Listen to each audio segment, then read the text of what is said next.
Welcome to the Shut Up and Ride podcast. I always dread the countdown. So when we record, we have like a 5, 4, 3, 2, 1. And I have no idea what Ben's going to do. And it's normally pretty like, he's normally going to take the mick out of me, but he's just laughing at me today. Just laughing at my face. We have Ben and Simon on the pod. Hi, boys. Hi, Jenny. Hello. We're on best behaviour today. You are on best behaviour. Because normally I would say on this podcast, sponsored, supported, kept going by the wonderful Charles Owen. But today we have Charles Owen on the podcast. We have, oh, I love it, a woo from Jade. I thought everyone else was going to join in.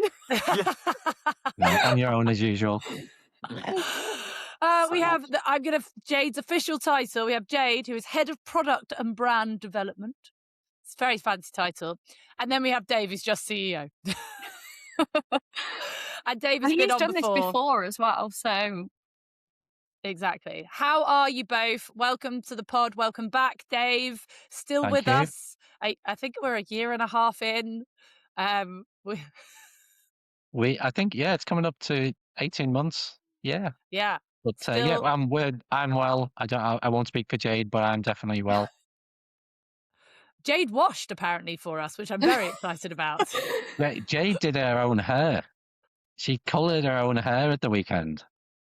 That's brave. Well, my hairdresser cancelled on me about an hour and a half before my appointment because she wasn't very well. So I thought, do you know what? I'm going to save some money and go to the shop and just buy some bleach and see what happens. Oh, it looks amazing. Oh, so is that just like standard bleach?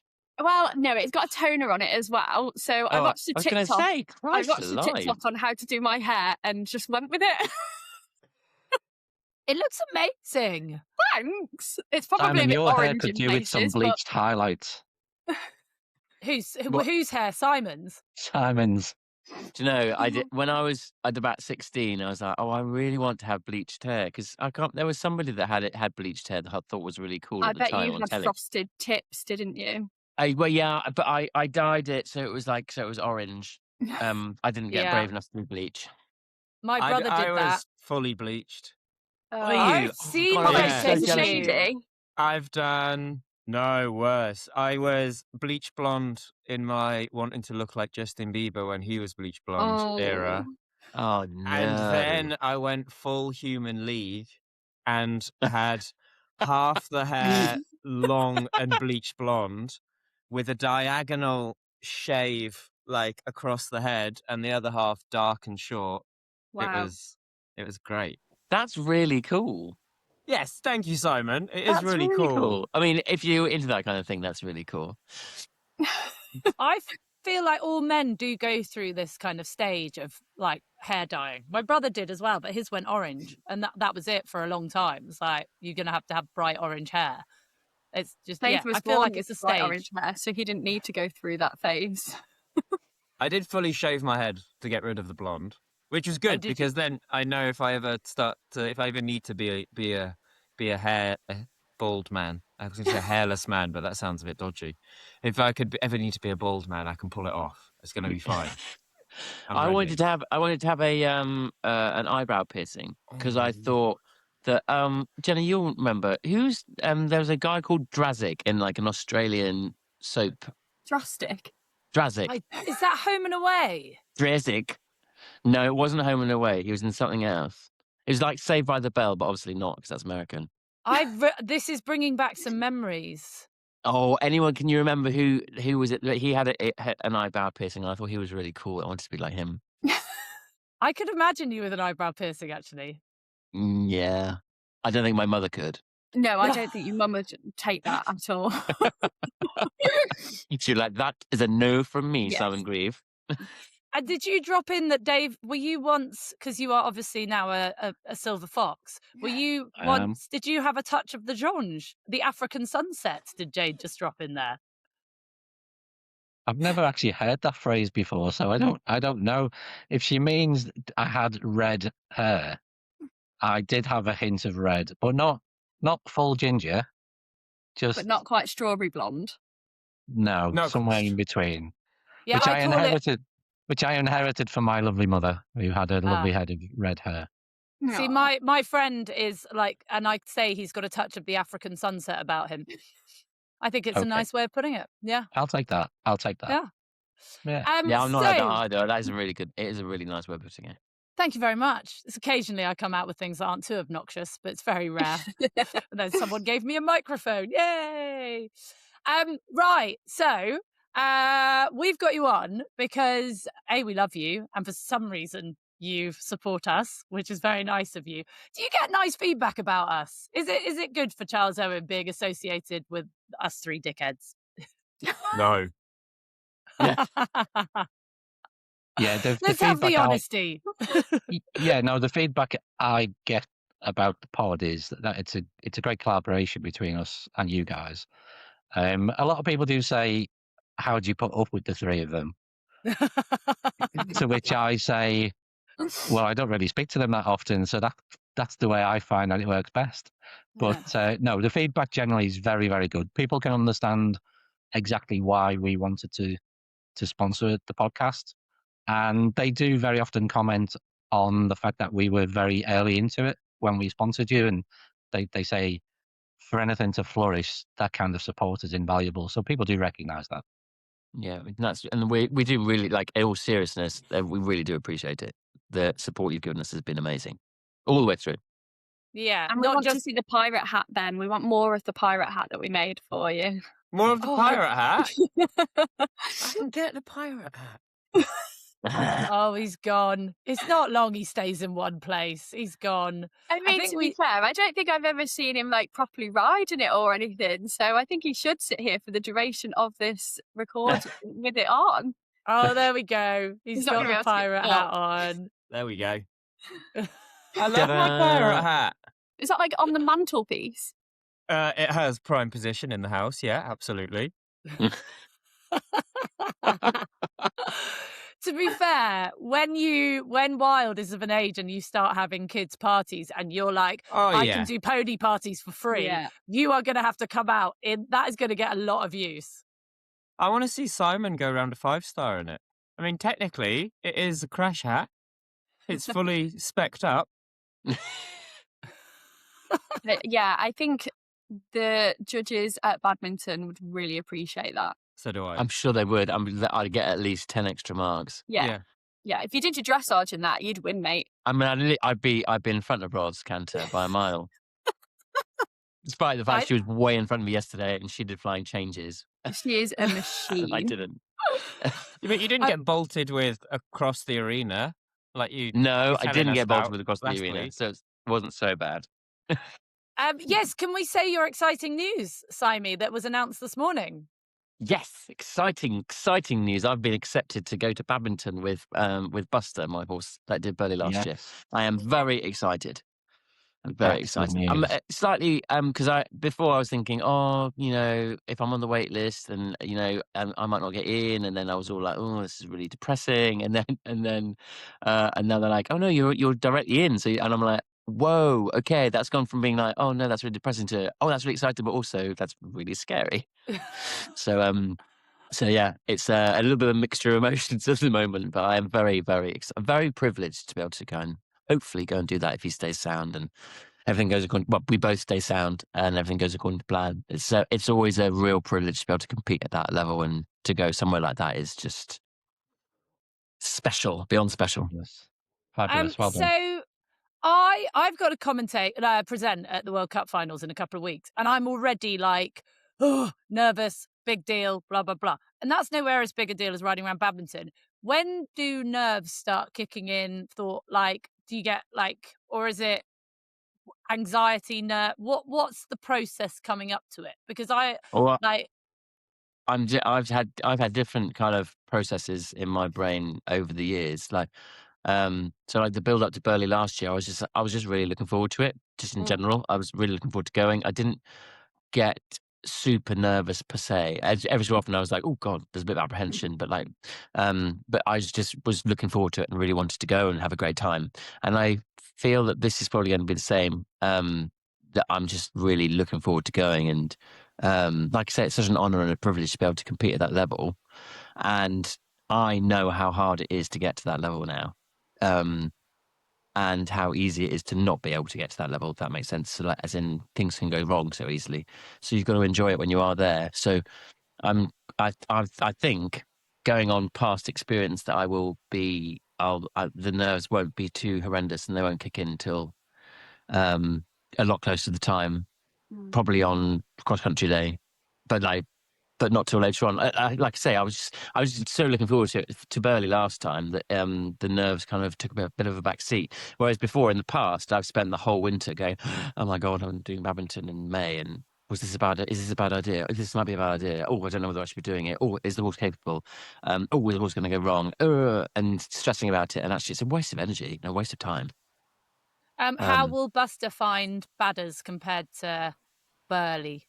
It's difficult to say. I said to you guys at the on the tour that it was great how he reacted to the crowd that were there. He kind of like rose to the occasion and seemed to enjoy it. Wasn't a shrinking violet, which I was a bit worried about because the crowd went so mad at Burley, and it's the biggest thing he's ever done. And he rose to the occasion at the tour, and he's now done 2 runs. He ran yesterday at Lincoln, and he was super confident, and seemed really to be really enjoying himself. And we had lots of fun, which is the whole point. And so I think hopefully he'll still be really confident, and actually Burley will have brought him on. I just feel sometimes when you do a 5-star for the first time, you learn a lot about the horse the next time you do it, because they might go around because they're really good and they're really good people and they want to try for you, and then they might finish and go, "Do you know what? That actually scared the crap out of me. I didn't enjoy that." And then the next time you go, it's not as good. That would be the kind of concern. But I don't think, touch wood, I don't think that's going to happen with him, because he just is so cocksure and sure of himself. Sounds like riding Ben. Oh, Yeah, exactly. well, that's another 12 minutes. You remember Splash, don't you, Jenny? Like, Yeah, he Splashy. did badminton and Burley twice, but I think that he did it because he was a good boy, and I think I slightly scared him. And then after that, he wasn't quite the same horse again. Because he loves his show jumping, doesn't he? Like, Yeah, he's superb. But he just lost his love for cross country. He kind of lost it after that, and I think that's partly because it was such a massive thing. I think it slightly unnerved him. I just don't know how you do it from a perspective of, and I don't know if you guys feel the same. Like, I competed, obviously absolutely nowhere near badminton, but I used to compete under my married name, so people didn't know who I was. Now, you're going around badminton, probably the most famous you've ever been. And like, I saw your stories from Lincoln, like loads of people are tagging you in stories and filming you. And like, there is a level of celebrity that is now Simon Grieve. Like, but Yeah. it's true though, isn't it? Like, I would find that terrifying, but I feel like Why? Why do you find that think- terrifying? Because I take it as a massive, like, it's just some more people on my team. Some more that's because people you're on really my good at side. horse riding. I'm not. But they're like obviously there are going to be people out there that don't like me, and people that don't think I'm good enough, and people that maybe think that I shouldn't get that kind of attention. I don't know. We've yet to find those people, Simon, and we'll set Jade on them if it happens. but that's fine. They can do whatever they want. But I've got the support is so wonderful and amazing, and it's just great. It's just there are more people that want me to do well and are behind me, and if it goes wrong, then I've got more people to help build me back up again. I kind of look at it that way rather than it being I've got so many people that I need to keep happy. Well, and I've spent all my riding life worrying about keeping people happy. There are, I've always ridden for people. I've ridden for hundreds of people now over the years, and I've spent an awful lot of that time stressing about keeping them happy, and oh God, are they happy? Oh my God, and then putting more pressure on myself, and that never works. And more often than not, if they're the sort that aren't going to support you, they're going to bugger off in the long run anyway. So what's the point worrying about it? So grown up. So grown up. It's It's true though, isn't it? It is. It's just very wise of you. But I've not always thought like that. I've spent most of my riding life stressing about what everyone else thinks, and of course, there's a point. There's part of that. I don't want to screw up if possible. But yeah, anyway, We're talking a we- lot about me, and we should be talking about Charles Owen. Sorry. I know. Sorry. I'm very excited. But also, so Dave and Jade, the podcast is going to badminton and being by the lake on the Thursday night. Make sure you tune in, everyone, and come and watch us and come and listen and come and see us. When you first rang us, Dave, and asked to be, and we chatted about being on board of the podcast, did you and Jade, did you guys ever this is crazy. Like, it's huge to be now going to badminton. Like, I don't think I saw that in our future. And it's, it's amazing. Well, just to correct you on something, it was just me. Jay didn't know anything about it. And then one day I went into work and I said, so Jade, I've done a thing.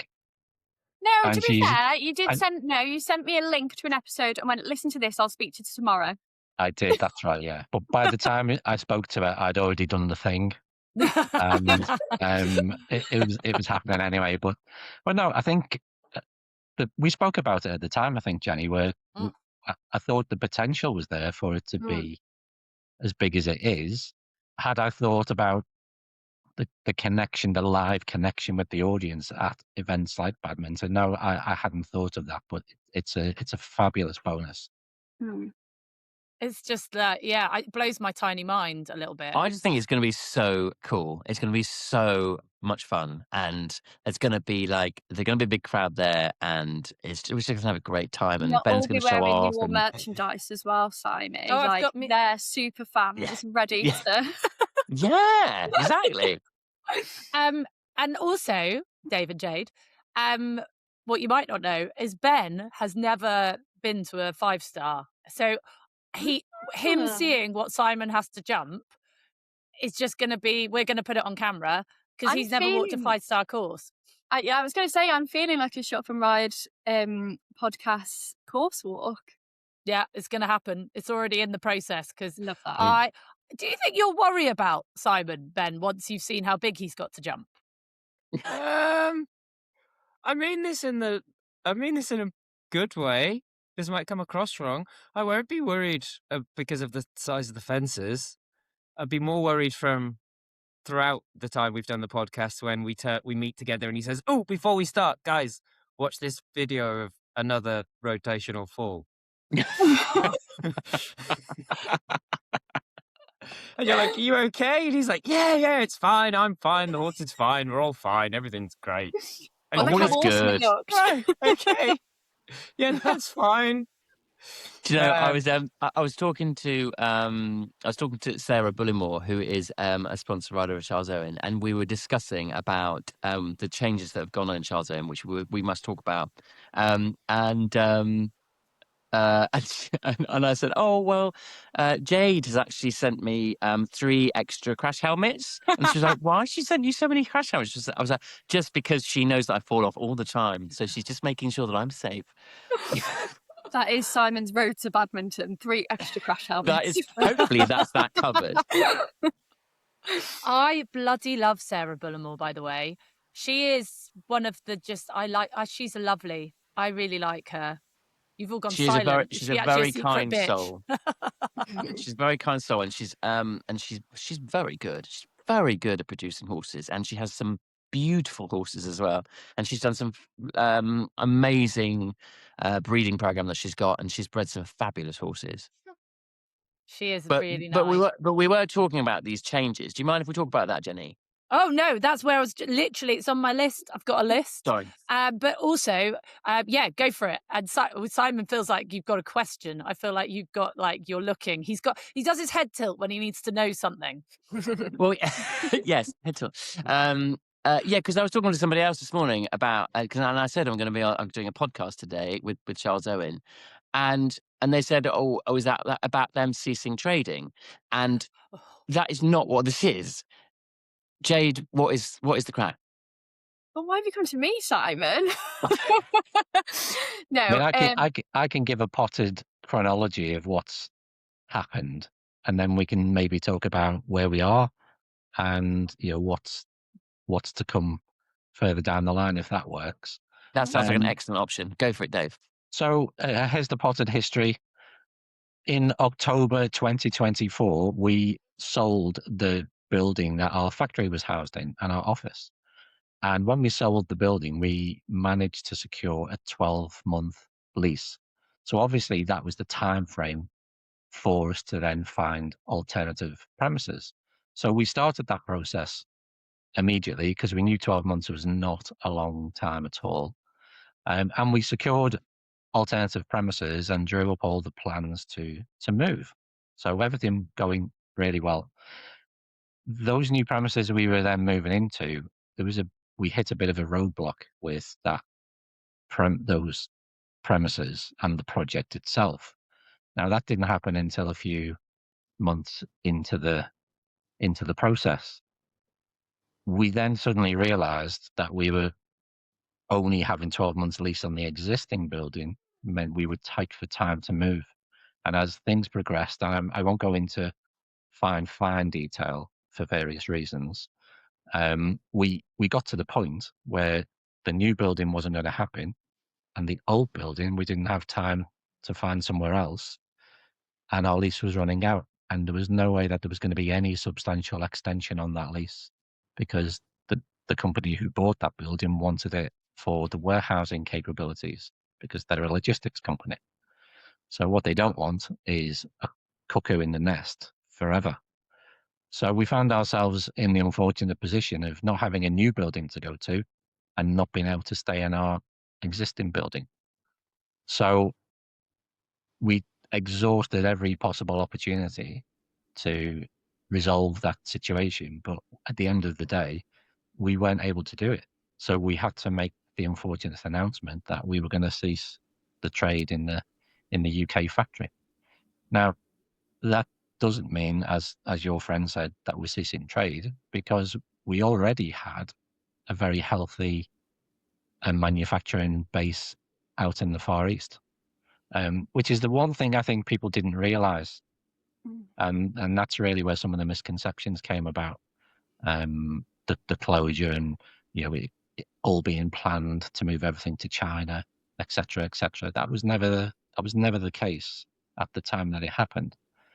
But that's the reality of it. It's not anything more interesting than that. Sometimes, the truth of a situation is actually quite mundane compared to the reality that people like to invent.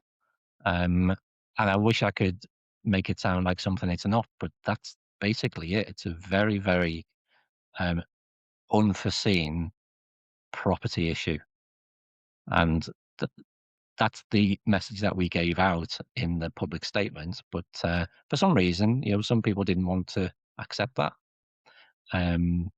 Many people were very, very sad about it, but also very supportive. And that's been the overwhelming sentiment around what's happened.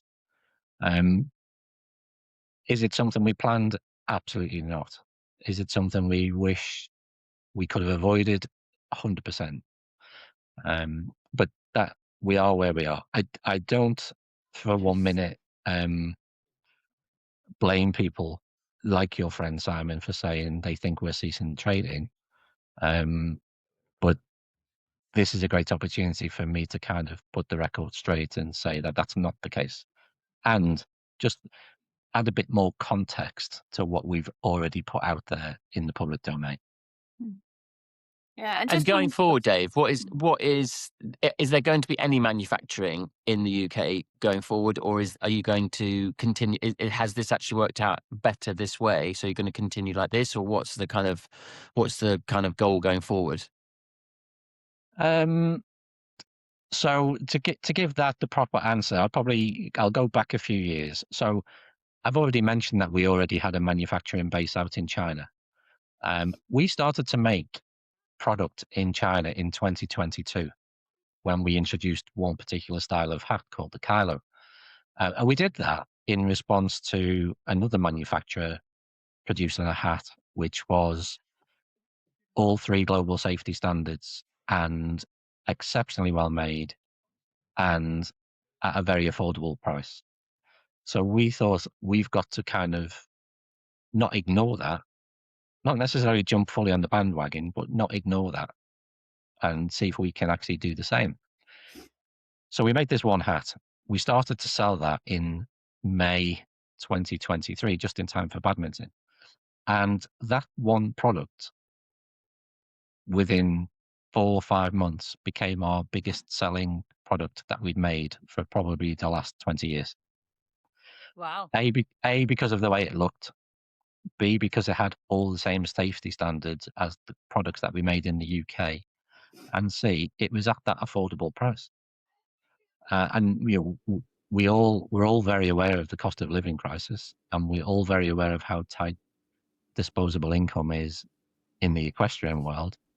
The riders are always the last people to buy anything for themselves because they have to pay so much money on things for the horse. So to bring out an affordable, an entry-level product with all the same safety standards, with the Charles Owen heritage attached to it, it just took off. So we've had a very successful product from there, and we introduced another one, a jockey skull, as well, into the range about 18 months after that. So I think going forward, Sam, to answer your question, I think at some point, somewhere in the distant future, we probably would have closed down the UK manufacturing anyway. The unfortunate property issue we had just accelerated it. So we didn't choose to do it at the time that it happened. Is it good in the long run? Once we get over this next 12 months, 18 months of transition, I would probably say yes. And it is the way of the world, unfortunately. I know some of the die-hard UK-made Charles Owen supporters out there might find that comment a little bit harsh, but it is the way of the world. Everything we use, everything we buy, there is an element of outsourcing involved in that, whether it be the whole product or the components within that product. So yes, I think beneficial long term is the right phrase, but it's unfortunate the way it came about. And let's not forget, in amongst all of this, and at the center of this at the time, is the fact that a significant number of people lost their jobs because of this. And we need to be very mindful of that. It's all very well us saying the outsourced product is a great product, which it is, but it ultimately, the people who've lost out the most are the people who lost their jobs from the UK factory. I heard, obviously, because being with you guys, we got a lot of messages. Poor Jade. I was like, Jade, how do I answer this? How do I answer this? How do I answer this? We got a lot of messages, but also a lot of theories as to what you've done. One of them being they're just trying to avoid tax in some way or something else. Or what's been the most stick you've had, like either Dave or Jade? Like, what's been the kind of the most entertaining response to it, or the worst, or like some of the grief you guys have had? I think really, kind of coming back to Dave's first comment around the support that we had, I think we really do need to shout that out, because once that announcement made its way to social media, and obviously when we put out the official statement, we were flooded with queries, questions, and the thing that stood out the absolute most, I was getting, well, not me personally, but Charles Owen was getting messages of people from the width and breadth of the UK offering up warehouses, space, people, what have you, saying how much they love the brand and how sorry they were to hear of the situation, and really emphasize with what was going on. So I think first I need to shout that out, because that, it was an emotive time for everybody involved, internally and externally, but to hear end consumers say such wonderful things. And it did come from a mixture of, I've had my Air 8 helmet for 20 years since it launched, and I absolutely love it, but I've bought the new helmet and I like that too, and there was a real mixed bag, but fundamentally the love for the brand really did come out at that moment. If I'm honest, we've not really had that many negative ones come directly to us. There has been a lot of comments at the time that the post went out of some people not understanding the announcement and that kind of growing legs, and like you say, the kind of tax or whatever questions came out of that. But directly to us, it has honestly been like 95% love, and the 5% has just been kind of misunderstanding. So I think as a brand and as somebody who looks after the marketing within a brand, you know, I scare myself every time I log onto Instagram that I'm accidentally going to put a selfie on the Charles Owen Instagram page. So when I go onto that Charles Owen page after, you know, a busy day at work and you're absolutely exhausted, you just want to make sure that your scheduled post has gone out and you're getting messages from riders that have said that their helmet has fundamentally saved their life because of a bad accident that they've had, or they're really sorry to hear that unfortunately they're not going to be made in the UK anymore, and then they send a picture of them wearing the helmet that was made abroad. It's it's lovely. It's really overwhelming, but yeah, Dave, I mean, correct me if I'm wrong. I personally, and on the social pages, I don't think we've had anything as quite obscene as that. We No, we have did have somebody saying it was a tax dodge. We had somebody else saying it was all a scam to benefit the directors' pension pots. I It- did see something like that as that was well. on the Yeah. comments with the initial thing, though, wasn't Yeah. it? Like, Yeah. So it was along those lines. There was a lot of references to the previous owner of the business. So for those who don't know, the previous owner of the business was a gentleman called Roy Burek, who sadly passed away in 2019. That's when I the met business passed. Roy. Yeah. That's when the business passed over to his son. There was a lot of sentiment around Roy and people saying, what would Roy think of this? And I didn't have the pleasure of meeting Roy, so I can't comment on that. But what I would say is it's a very, very different trading landscape now to when Roy built the business. Yeah, Roy was Mr. Safety Standards. Without Roy, there wouldn't be the safety there is within any brand of helmet. So the credit that Roy deserves is justified. But it's a very different trading landscape now. When he was building the brand, there was Charles Owen and there was Champion, and Yeah. together, Roy and John, just grew the safety standards to where they are now, and benefited commercially from it. Now, so you think about back then, there was two big brands, and they sold every hat. Now there's 200 brands. Yeah. And we've all got a much smaller piece of the pie than we had. So there was a lot of comments around, what would Roy say? And, if he was still around, this wouldn't have happened. So there was a kind of a veiled kind of commentary on, my stewardship of the business, if you like, which I understand people speculate and I understand people have a view. Some of my current contemporaries in other equestrian hat brands decided to go a little bit more public with that. Yeah. And surprisingly, some of the people who we deal with supported the view. And obviously it was along the lines of, if it was me, that would never have happened. The only thing I did see one of those posts, sorry to interrupt, and I felt it was quite cowardly because it was a LinkedIn post, and I felt it was quite cowardly because it was very obvious who they were talking about. It was very obvious the brand they were talking about. If you're going to be that obvious, name names. Like, let's have it out. Whereas they were trying to hide through conjecture and putting it out in a I'm saying it but I'm not saying it. I'm like, if you're gonna do something and try and bring someone down and be vicious, just do it. Don't try and hide behind something and fancy words that you've clearly written on ChatGTP. Like, if you're gonna say it, just say it. Like, that's what I felt like. Sorry. Well, it's that kind of speculation and that kind of opportunistic comment. It's inevitable. I'm not saying I didn't expect it. It's done for commercial advantage. Would I have done something similar? Maybe not similar. I'd have thought of something else a bit more sophisticated. But to those people who have made a comment, as ill-informed as it is, I'd just say one thing to them. I would have loved to have seen any of those people work in Charles Owen for one day during 2025. and see how they would have coped with the adversity that we had to deal with. I think the team at Charles Owen, the ones that have sadly gone and the ones that have remained, acted impeccably, and we wouldn't still have the brand if it wasn't for those people who actually got through it during last year, because it was a horrendous year for everybody involved.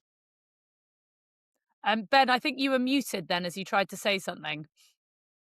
I was just going to say, I find it very, very funny of people being outraged at buying products that will now be made in China while typing on a phone or a computer that was definitely made in China. It's a very good point. It's like, I'm outraged, I don't want a hat from China as I type this on my iPhone. With like, come on. Putting on my jumper. Because at the end of the day, does this actually change anything for the consumer? I go to my local tack shop to buy a Charles Owen hat. Is my experience any different now? No, and at every single point of making a helmet, whether it is assembled abroad or at our factory when we had it, we would develop prototypes of new helmets. We would test them in-house on our test rig. We would then go, yeah, perfect, get that helmet made, send it to the test house in the UK, get it approved, get it with us, get the batches, test them again. There's so many things that I think, are hard to try and get across to the public as to what actually goes on behind the doors, or behind the screen of helmet development and body protection development, that it's not just picking from a model and it being tested out there and it's not safe or anything like that. We thought you were just giving them to Simon, waiting for him to fall off. Waiting until he falls off and that worked. I only lost 2 brain cells this week, that'll do. No, there is absolutely so much that goes into it, and that's why we've kind of started, when we came back from Christmas, me and my bright ideas, I was like, let's start doing some Mythbusters. And my poor team, like Laura, bless her, every Friday has to kind of bring that idea to life to put on social media. And some of them have been quite hard hitting and a little bit, what's the word, Dave? Like a little bit risky in some ways about, a helmet made in China isn't as safe as a helmet made in the UK. Style fits aren't as safe as helmets with removable or fixed headbands, etc. So every Friday we've been putting these out to try and, not just our brand, but helmets in general, what they kind of go through behind the doors, behind the scenes, before, during and after development. And, Dave made reference to the Kylo helmet being our bestseller and outperforming some of the helmets that we've had on our books for 20 years. That is a big number to hit in such a small period of time. And when you've got that amount of helmets that people are buying because the need is there, why are we ever going to make something that's not as safe as what we've already got out there? We're only going to try and make it safer. Standards on helmets are tested to such a degree that tries to mimic falls that could possibly happen to a rider. They look at crush, they look at spike injuries, they look at hazard anvils, rotation. You're never going to be able to replicate a real fall from a horse on a machine. Every fall is absolutely different. But that's why, we've adopted 3 international safety standards, because they're all tested by different people in different ways, at different heights, on different machines, on different head forms, to try and get as many scenarios under that helmet as such to mimic it as to how Simon would fall off. There have been so many ways. In all fairness, Simon doesn't fall off, the horse goes down. There's a difference. Yeah. Simon doesn't fall off.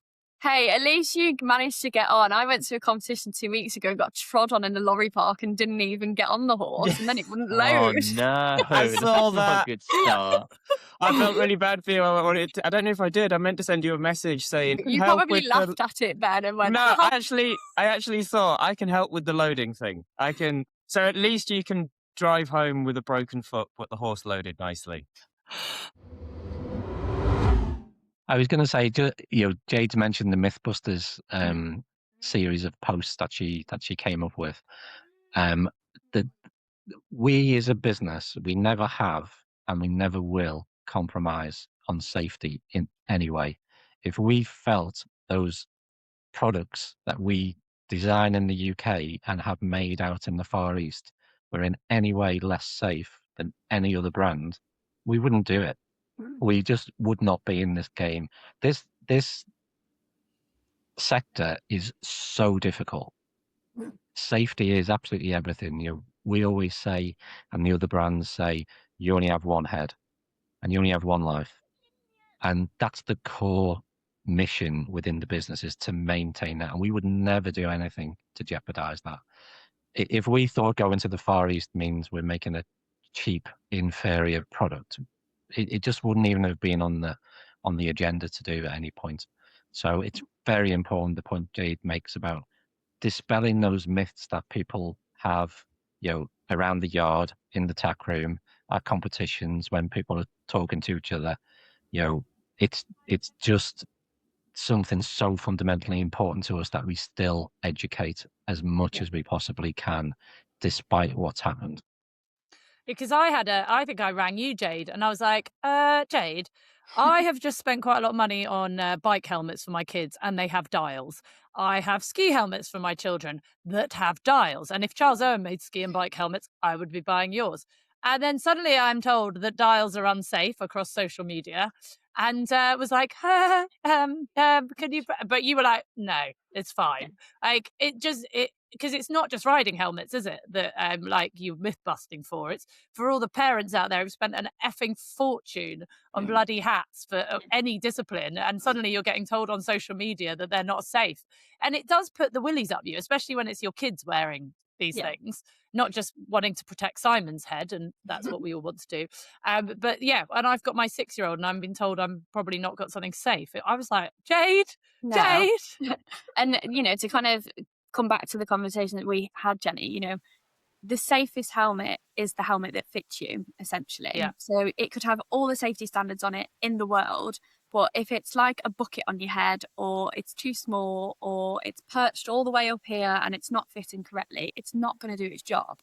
And the reason why we developed dial fit helmets when we did is we already had a catalogue of helmets that were in different head forms in terms of oval or round, for different head shapes. We had removable headbands and fixed headbands. So the dial fit was for another type of person that preferred a dial fit that fitted them. It was more of a kind of universal shape, so it's kind of not quite round, not quite oval, so kind of in the middle. And it just meant that we then had more products that would fit even more heads. So there's more variety out there for people to then go and try. So this thing about dial fit helmets being unsafe, if I'm a 56 centimetre head. If I've got a large shell on top of my... you're tiny. I'm also really flat on the back of my head, so I'm like a semicircle. What size are you for contrast, Simon? I'm a 62, 63. What? I'm massive. Dave's not far off. Yeah, a 61, I think, wasn't I? Yeah. And see, we're proper lads. Yeah. Wow, that's not something. I fall off 100% of the time. Oh yeah, are we allowed to talk about that? Yeah, you can if you want. Oh, poor Dave. Poor Dave. Oh, I mean, his hat was solid. If your that hat was the only thing you didn't hurt. Not even a hint of a concussion. It was amazing. As he hit the ground, I was practicing for my new job. Jade was reaching for a camera so she could film it in slow motion. No, I wasn't. No, I know you weren't. Okay, so for context, I was meant to take Dave out on a horse for the first time, and then it grew into something that we filmed with Silly Prune, and we never got Dave on a horse. And then Jade very kindly took Dave for his first ever horse ride in the Welsh mountains. Dave. Yeah. Yeah, and I actually think she's after your job, Dave. She was trying to end you. No. That So was it what was wasn't happening. his first ever. You did ride a bit as a child, didn't you? I did. So you I just did. haven't ridden throughout your adult life. You've had better things to do. No, and again, I'm going to add more context here. When I couldn't come and ride with you, Jenny, I was disappointed that I couldn't come. And Aww. Jade recognised that, and Jade organised this lovely day in the Welsh Hills with another one of our colleagues. So it was one of the nicest things people have done for me for years. So I was really grateful that I was going, and for the first hour and a quarter, I was having an amazing time. I was told I was doing okay. He was leading the way. He was trotting up the hill. He was having a great time. Because for those who may remember, the last time I was on the pod, I was saying famously how non-equestrian I was. So this was my kind of first steps back into it. And yeah, first hour and a quarter was fine. And then, then I discovered how hard a Welsh mountain track actually is when you fall off a horse. And how much fun drugs are. Yes. Yes. So tell us what happens, because this was when you rang me, I was like, oh my God. Who's going to go? Oh, Dave. Yeah, so it was, because I was the novice rider, the other guys were going at my pace, and we were just doing walk and then trot and walk and then trot. And then we got to this one section of the track, which was a very long, straight uphill bit. And the guide in front of me said, "Oh, I think we should go for an extended trot up here." And I think the horse just heard the word extended and just was a little bit more keen than it was the first few times. And I just wasn't ready. So it was nothing spectacular. I wasn't galloping over a hedge or anything like that. It was the slowest moving accident from a horse that broke the maximum number of bones. But my head was fine. I think you need to change that story, Dave. I think you need to make something up. Like, we were hacking along, we were trekking along the side of a cliff, and it was just, and the horse slipped, and I saw my life flash before me, and then we fell 100 feet or something. And the horse was going to fall off the edge of the cliff, but I grabbed the reins and I saved the horse. Pickles lived to see another day. I think by the time I have grandkids, that's exactly what it's going to be. I was leaping across a ravine to save Jade. But no, it was just one of those things. I'm sure a lot of the listeners will sympathise and empathise. I'm sorry, but not most people, when they fall in the most innocuous way, get the level of injuries. Take us through what your injuries were. Oh, so I broke. So I fell very heavily on my left-hand side, and I broke every rib on my left-hand side. I broke 5 of those ribs in more than one place. I snapped my collarbone, and I had a collapsed lung. And yeah, that's enough to be going on with. Oof, that's grim. Yeah. So yeah, but I feel like I'm a proper horse rider now because every horse rider's got broken bone stories. So, Ben's face. I know. I'm like, don't bitch about your knee next time, Ben. Yeah. All right. That's insane. I think because it was funny like because I think when. Go on, Jade. I was just gonna, like an old quarry track, like really stony. I thought you were going to call Dave old. You know he's really old. But... Wow. Don't know what his bones are made out of. But like an old quarry track where it's kind of compacted, like hardcore with like big bits of rockiness on it, and it was very hard, and you just literally fell kind of flat there, didn't you? And your elbow kind of went in and everything just. But yeah, because we were so remote, it took a long time for the first responder to get there. So Jade and Michelle, who was our other colleague, were absolutely fantastic on the day.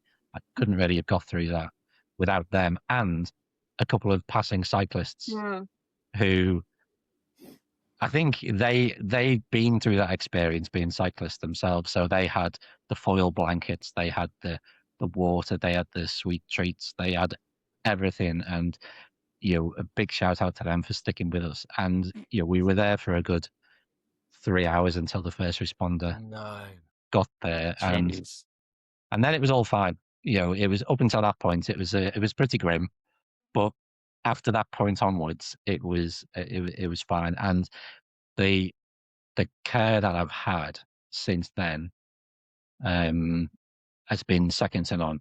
It's been absolutely fantastic. And I'm 5 months on. I'm fully recovered. I've got a few aches and pains from my metal shoulder now. But things could have been a lot worse, is what I keep saying. And it's not put me off. I just need to find a horse that is I'm confident enough to get on, which I'm sure there's plenty being offered to me. I think things could have been a bit worse. I don't think things could have been a lot worse. There's not. You had a collapsed lung. I can't. Well, and it sounds like the entire cage that actually encases your body was totally destroyed. So it's not ideal, is it? Yeah, two helicopters. Ideal. 2 helicopters. 2 helicopters.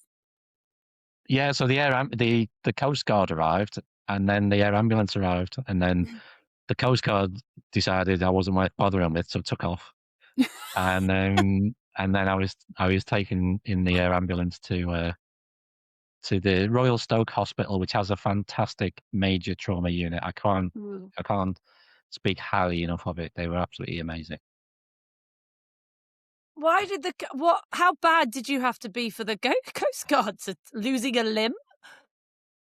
Well, the first responder, when he assessed me, got straight on the radio, and I heard him say he was, because we were where we were, he was speaking in Welsh, but I heard him say Coast Guard and I heard him say air ambulance. So I think it was a bit of a race to see who could get there the first. Literally within 2 minutes of him making that call, the Coast Guard was right above us. I mean, he was training quite close by, wasn't he? And then he didn't get a better offer. I think somebody had an accident on Snowdon, so he went off to go and deal with that. And then the air ambulance had already arrived by that point. Yeah. But I was saying to Jade today, I think I've got a 6-month window where I can milk it and talk about it, and then I've got to keep quiet about it. And I'm just coming up to the end of that 6 months now. Oh, well, I don't know. Ben and Simon and I bang on about stuff for longer than that. You're fine. But again, and also, I mean, Jade's very thankful of 2 things. Oh yeah. I'll let you explain. First of all, I'm very thankful that it didn't rain, because it was really hard to try and keep him warm. Like, as you mentioned earlier, the cyclists that came past had foil blankets. We'd all kind of took coats off to keep him warm. Couldn't move him, so obviously he was laying on the cold floor. When cars were able to get up to us, there was horse rugs, saddle pads, the whole galore, kind of trying to keep him warm. So I was very, very grateful that it didn't rain.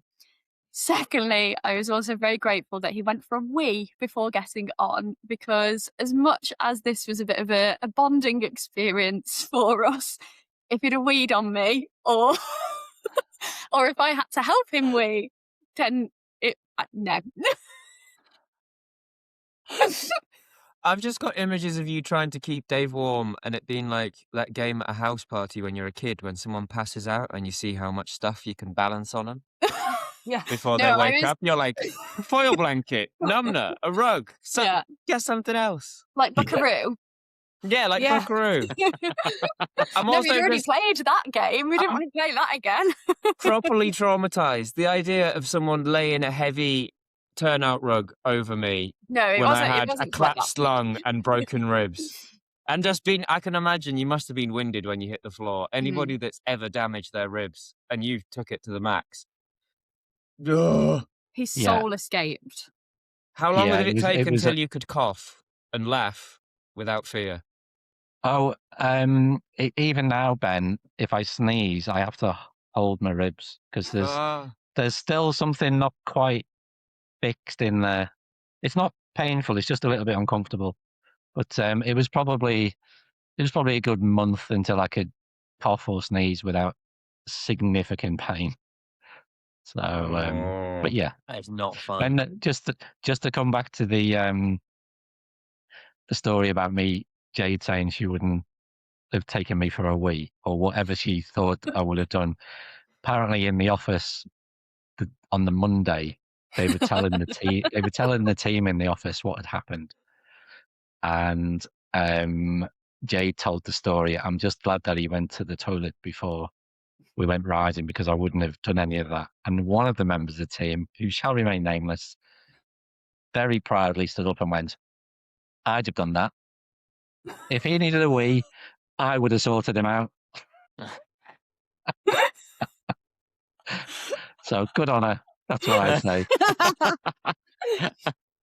Jade, you let down. And do you know what though? Like, I don't have empathy for people, so I think I did very well that day. She did. She did. It was very, in all seriousness, it was very traumatic for Jade and Mitch. And yeah, I they can kept imagine. They kept it together for my sake, really, really well. For the most part. Well, you did. Oh, that is traumatic. I love it when someone tells a good story, because Ben is really bad at hiding his facial expressions, and like you can just tell exactly what he's thinking. Like the whole time he's just there, like, "Oh my god, what can I do?" I'm thinking of like the least inappropriate thing to respond with. Right, we have been going for an hour already. I think it is time for a what's annoyed you this week. Jade, you're quite a ranty person like me. I feel like you might have a good, yeah. You like a good rant. Come on, you do. Oh, see, there's loads, but I feel like I've got to like. I feel like I can't get into it too much because there's 5 of us on the call, so I'm just gonna be really boring and say I hate traffic lights, especially when, like, you know, like when they're doing work. So the reason why I was like, oh, can we move it back? Can we not? Can we leave the office early? Da, da, da. They're doing roadworks on the way back home, and today the lights were off. It's a 4-way control on a roundabout, and not one bugger is there working. Why are the lights there? Yeah, like such a good point. So that's probably annoyed me this week. Like, because on my way, so it takes me 45 minutes to get to the yard. It's quite a long old journey considering. And on the way there are 3 sets of traffic lights now, which are roadworks. And I went in the other day, and there wasn't a single workman in any of the 3 roadwork bits. And I was just like, guys, what? And it was time when they should have been working. Yeah. So I'm like, what is going on, guys? It drives me insane. See, by us, there's a gravel pit where they do loads of filming. They filmed The Last of Us. They film all the time. They're filming Fear Factor, Percy Jackson, everything. I live where they filmed Free Willy, for example. And I live near a mine, and they filmed like X-Files, like so much filming. So for The Last of Us, they built an entire city, like a whole, town. And they put green screens, and they made this massive infrastructure, which then they also took down. And they did it in a matter of like days and weeks. And then they had it there for like 6 months and took it down. And I remember watching this thing grow, and the logistics behind filming is extraordinary. And when I was watching this thing happen, and like they take over the car park in front of our house, they set up whole sets and then take it down in the same day. And how can they not fix a fucking road? Like, how is it to fix a pothole takes about 3 weeks? They close down 4 roads, which apparently don't need to be closed down. I just don't understand it. But yet they can build a whole town in a week. I don't get it. I don't get it. They need to employ these people who make film sets to come and fix roads. This is my conclusion. And why is it when there's a pothole and you know that pothole is there, you still drive through it? Oh, I hate potholes. They call where we live in the Cotswolds now apparently the Potswolds, because it's so bad. Is it bad around there now? Oh, it's so bad. Watch out when you go to Badders. Oh, it's so bad. Like, I just don't understand it. Like, you can barely drive up my mum and dad's street in Malmesbury. It's ridiculous. Really makes me angry. Anyway, sorry. Who's got another what's annoyed you? That's a good what's annoyed you. I've got one. So I remember last time I was on the pod, what's annoyed me was the price of UK train tickets compared to overseas train tickets. Well, there's a theme. So I was on the train 2 weeks ago, and so full disclosure, I had a very significant birthday last month, which meant I could get a certain type of rail card. So I procured said rail card and was then pleased as punch when I got a third off the price of a UK train ticket. But of course, on the ticket is printed senior rail card. So you have to show the ticket and the rail card. So I'm on the train, and the young lady comes round to check my ticket. She checks my ticket, and she didn't ask to see my rail card. I was devastated because clearly I look old enough to have a senior rail card. Oh, that's like the reverse of when people Yes. stop asking you for ID for Exactly. drink. Oh, She wasn't Dave. even. She didn't even flicker. There was no Oh. way she was going to ask me for that rail card. I had it ready on my phone and everything. Yeah, but watch though, Oh. now you'll get on a train and forget your rail card and you'll get some jobs worth come on and be like, no mate, I need to see your rail card, and you won't have it. Oh no, they're digital these days, Jade. Oh. Yeah. Wait, that's- so they give a senior citizen rail card that's only digital?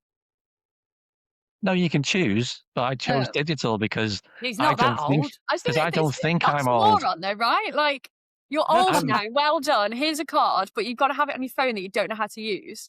I feel like this is a bit of an enlightenment into how these two work together. Sorry. Well, she's forgotten that we're going to be stuck in a car for 6 hours tomorrow. Oh God, yeah. Where are you going tomorrow? Or are we not allowed to know? No, you can. Well, we're going to go see a rider, aren't we? Yes. Ooh. A nice rider, I hope. Why are you pulling that face, Simon? Simon's Is like, what? is this for something exciting?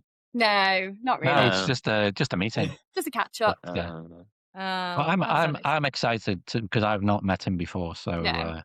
so him. it'll be nice. Interesting. Ooh, we've got a clue. What other clues can we get? Can we say it? Well, give us clues and see if we can guess them. Is Yes. it? It's not a secret. Yeah, an eventer. Yeah. Okay. There's lots of male Male eventers. eventer. One of your sponsored riders, Austin O'Connor. British. British. Yes. British. Olympian. Yes. Possibly. William Foxbert. No. Tom McEwen. Yes. Correct. Oh, we like Tom. Tom's cool. He is. He's very funny. Yeah. I was going to ask something else then. Oh yes, when I was during COVID, I bought some alcohol in Waitrose, and the woman came over because I was doing it on, when you do it on the self machines, they have to come and do your age, and I had my mask on and I beeped it, and she came over and she looked at me and went, "Yeah, okay," and did it. And I was like, even my eyes look old. Even my eyes. She didn't even question it. She couldn't see any of my face. I was wearing a hoodie. I thought she's definitely going to ask for my ID. No, even your eyes say you're fucking old. Yeah. Really. Yeah. That was the feeling I had, Jenny. It's horrible. But anyway. Benjamin, what's annoyed you this week? Oh, what are you going to say? You're going to slag me off? I was going to say today is my dad's birthday, and he's actually dead chuffed because now he's been spent all day telling everybody that now he can get his pension. So he's absolutely dead chuffed. Oh. How old is that? How old's pension age? I don't even know. 65? Is it? It's different for different people. Yeah. 65, Mr. A, Silver Fox. He Bless does him. not look 65. Superstar. What's annoyed me this week, very trivial, but very disappointing. I watched the new Peaky Blinders film. Oh, no, don't tell me it's not good. It's shit. Oh. Do you know when you sit there for 2 hours going, in a minute, it'll go, come on, like, no, yeah, okay, halfway through, yeah. Oh, like that scene they've used to advertise it everywhere, where he walks into the bar and he's like, "Oh, I'm Tommy Shelby." Looking for my like, son. "Who are you?" Like, no one cares. Someone tell them who I am, and everyone ducks down. And you're like, "Yeah, come on." So anticlimactic. Doesn't he do something with a grenade? There is a thing with a grenade. That is the only good part of the film. Oh, okay. Every other part of it. Do you know when you introduced his son in the last film? We all know you're going to flog this horse until it's dead and buried. Just crack on with it. You didn't need to besmirch the character of Tommy Shelby in your corporate greed. He's passed the Wow. baton now, though, hasn't he? Which must mean my life's quite good this week because that's the worst thing. I know. I watched And it you last found night, time. and Yeah, it really and you found time to watch one. That's been more really impressive. disappointed me. That was diabolical. That's my do you know when you look forward to something for ages, and then it's just shit. Yeah, Dave looks forward to riding. Yeah, Oh, the riding actually, was fine. It was Dave's riding that was a bit on the. Jay, tell the story that you told me about Niall today. What? When you were in the car with him at the weekend. Oh, God, yeah. We were driving to the yard. And now, just for context, Niall is your partner. Yes. We were driving to the yard because I wanted to sit on my horse even though my foot's broke, so, whatever. We were driving and an air ambulance went past and I just looked out the window and was like, oh, look, a helicopter, as you do. And Niall went, oh, has Dave been riding again? Yeah. Like, as quick as anything, just came out with it. So, Right. One thing that's annoyed me this week is because I didn't have something, but talking about going away with people. So it's one of my best mates, Josie's birthday, and there are three of us. Well, there are four of us. There's Marie, Josie, and Carrie, and we do loads of stuff together. We're all really good mates, have been for years, and Carrie decided that it would be a really good idea as a birthday surprise to take Josie to Benidorm for three days, like to just go and like have a really fun time, go karaoke, get drunk, like just because they've all got kids and husbands and partners, and so it would just be nice to get away. And obviously I was invited to come along as well, but it fell on yesterday, Lincoln, which is a really important run for Buster, and I was so torn, and I had such a lovely time yesterday, like really enjoyed it, but at the same time I was really annoyed because I wanted to be there doing karaoke, and they kept on sending me like videos of them having a great time, and they were spewing, or Josie was spewing. Sorry, Josie, but she was spewing. What would be your karaoke song? Oh well, I mean, I do your song all the time, Elton John's one. Oh, the Elton John or the Moulin Rouge That's a version? ballad, that is. That's karaoke. Yeah, no, it's not really karaoke, is it? It's a bit dull. I do Elton, not Ewan. Not Ewan. But I would like to do the karaoke, the Elephant Medley, which is Ewan McGregor and Nicole Kidman. Yes. I'll do that. Elephant Medley. What is the Elephant Medley? Have you ever watched Moulin Rouge? I have, but not for a long time. Right, watch it tonight. Yeah, with all Moulin the Rouge time I have. is one Yeah. of the best films The of best all time. films. It is brilliant. If I know I'll this send too you. well. I'll send you it, Jenny, to remind you what it is. Yeah, remind me. You will remember. This could be our new feature. What's your karaoke song? What's yours, Jade, Dave, Ben? What is it? Mine's love probably this. like Bat Out of Hell or something, like really like. Love a bit of meatloaf. Love meatloaf. Dave? Well, I'm embarrassed to say I've never done karaoke. What? Never I'm- ever. Oh, you never haven't ever lived. done it, and I I felt I've Simon's hair come out of my laptop then. have no intention to ever do it. No, oh, disappointing. I feel it goes back to my younger days because I used to be in a band years ago, so I had my fill of music. Oh, so you can sing. It's not that you can't sing. It's just No, you he choose played not drums. No, that's why I was a drummer. Just sat in the back like that. Yeah. Do you never like? Because I do, obviously, because I do quite a lot of driving. I do a lot of singing to myself, and my latest one when I sing to myself is "I Dreamed a Dream." It's a bit bizarre. Oh, go on, give us a line. Are you okay, Simon? If I heard you singing that, I'd be like, "Is everything all right? Is everything all right at home?" I don't know. I think it's because of my acting classes. I was like, oh, maybe I should be getting into something like that. But it's a woman that sings that, isn't it? So Yeah, it's very Who sad. does sing that?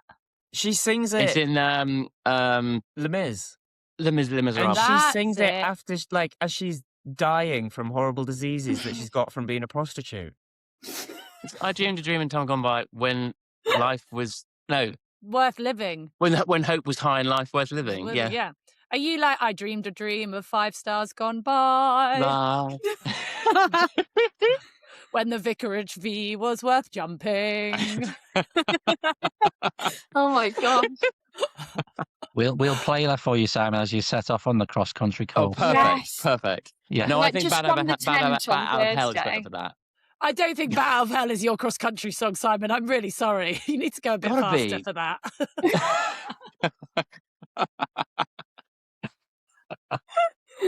I think yours is Aw. more the long and winding road. Rude. Harsh but fair. You know I love you. What's your karaoke song then, Benjamin? I get knocked down, but I get up again. Gonna bring me down. Oh, this is fun. I'm having very fun being horrible to all of you. I So, mean, you don't pick your own karaoke songs, though, do you? Or at least I've Oh. not when you You do just it. get up when the moment feels right. Well, no, your friends pick your karaoke songs, don't they? That's Do the correct way to do karaoke, No. because that way no one gets to look good. oh, that's true. Or do you have those friends who think they can sing but can't? No, And pick their sickeningly, songs. I have the opposite. I have friends who have all like been to RADA and Mount View, and so they will get up and sing, and then you're like, "Hey, marvelous! Thank you very much. That was perfect. I'll just get up and drunkenly stumble my way through. Thank you very much." You like Cameron Diaz in My Best Friend's Wedding?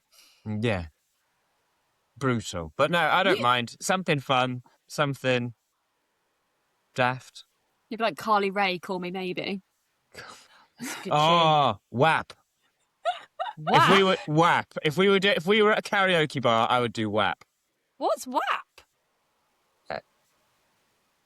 Go on, Ben, sing it. It's Jenny. The song's called "Wet Ass Pussy." Oh. I've never heard that one. And on that bombshell. Wow. Sharp and ride. Shut up. Yeah. We should. Badminton know what they've ordered. We can play WAP as we come onto stage to No, open the pod. no. Hit that little dangly thing right at the bottom. To be fair, No. you made it a whole hour before swearing, Jenny, so I'm really proud of you. Very Thank you, grown up. Jade. I thought you'd appreciate it. I tried really hard to be grown up, but Dave knew what he was letting himself in for. He knew it. I was just thinking, like, Ben would be like, I'm too sexy for my shirt. And then whip it off. Yeah. But you can keep your hat on. Yeah, we got full Monty. Yeah. Christ. Oh, someone did send me a link to someone doing a dressage rider called Brittany. She's Canadian, to Britney Bitch, and she did her freestyle to that. I have to Oh, send you like the that. link. It's brilliant. I was like, that's what we should be doing dressage to. Right, you lovely pair, Charles Owen. Well, you do need to start employing someone called Charles or Owen. I think this The needs owner's to called happen. Owen. The owner of the business is called Owen. Well, the first name Owen. Yes. Owen, yeah. And Is- was it after the? I'm confused. Yeah. After Charles Owen. His second name is not Owen. He's the great grandson of Charles Owen, but his surname is not Owen. So he's not Owen, which Oh, would be you've the got to most call Welsh Owen. name you could He's ever actually think of. Owen Charles. But his name is Owen. So I had a friend in Cyprus called Joaquim. His first name was Joaquim and his surname was Joaquim. Aw, I know someone called Gilbert Gilbertson. that's Ooh. sad. It's marvelous. No. It fits. Oh, okay. Send me a It- picture. It's mullet on a 4-wheeler. Yeah. Okay. Put it in the group. Put it in the group. It is hard choosing a child's name. Like you Just went don't have ballsy them with. then. Yeah. You what? Shade just said don't have them then. Don't have them. Why? I've got mine. It's here. Oh. Oh. Wild Lysander. You went Wild you went- Lysander Atkinson. Yeah. He's got to be cool or he's going to get bullied. Yeah. By you. By me. The way you said that, poor kid. No, I by have got other kids. I've got Ian and Phil, Ian Yeah. and Phil. the cats. Your cats. Jade has Ian and Phil the cats. Yeah. Oh, yeah, Well, Ian yours and- called It's called- Sid, so I've just got a cluster of old men for pets. And Dave. Dave's not my pet. The way she This talks to me podcast- sometimes, I do wonder. No. When she feeds me treats, I know she wants something. And says sit. Rub your nose in your piss. That's what you'd have done on that mountain. Dirty boy. No. Bad. Right, I'm having far too much fun. I've got to go and cook dinner. Oh, right. And Dave's, not Dave, Ben's got to go on a webinar. Yeah, I've got And- to switch. Imagine how I've got to switch gears now. I've got to go from this to good evening, band members. Tonight we're going to be doing lorry and trailer loading. That's what we're doing. Maybe tonight. I need to You- tune into you that then. started it by Tune into that. Yeah. Hey, You he's started it absolutely by great mentioning at WAP. home. It's just Yeah, like- exactly. Yeah. Oh, my God. Is that your, like, grown-up band voice? Because I've never heard your grown-up voice. My I've grown-up heard voice. Simon's. Yeah. No, my grown-up band voice you heard on the podcast tour. Oh, yeah. Like For a few when minutes. I go onto autopilot, not autopilot, but when it like clicks. work Yeah. mode. And if anyone wants to watch the tour back, it's all available. Link in the Instagram bio on Vimeo. Anyway, right. Thank you so much for coming on. I think the boys will join me in saying how much we love you and appreciate you and for all your support. And just being, believing in us and coming on this ridiculously crazy adventure that we all seem to be on. And you are both incredibly wonderful humans. And it's just, I feel like we got sponsors but ended up with very good friends. So it's lovely. Thank you very much. And Thank you. hopefully we will see you soon. I will be over for badminton. But yeah, thank you so much for coming on and good luck with everything. And yes, stay strong. Could I just say to finish, Jenny? It's been a great opportunity to kind of talk through what's happened. I just want to reassure those people who have supported us that this is just another evolution in the business. Well, I was thinking about this afternoon. Like this business started over 100 years ago, and when it started, it made military helmets, which people may not know, and then it went from military helmets to motorcycle helmets. And it wasn't until after the Second World War that we actually started to make equestrian helmets. So this business has always evolved, just like any business evolves. And this latest iteration of the company is nothing more than an evolution. So I just want to reassure the loyal followers of Charles Owen that it's the natural way of the world when it comes to business. And we've got no plans of going anywhere soon. Yay! Well said. Well said. On that note, Dave and Jade, all that is left to do is to say, well, shut up and ride. And if you do ride, please try and stay on next time. That would be great. But thank you so much for coming on. And Ben, Simon, sing us out. Shut up and Shut ride, up and ride, ride, ride. Shut up and ride. Bye.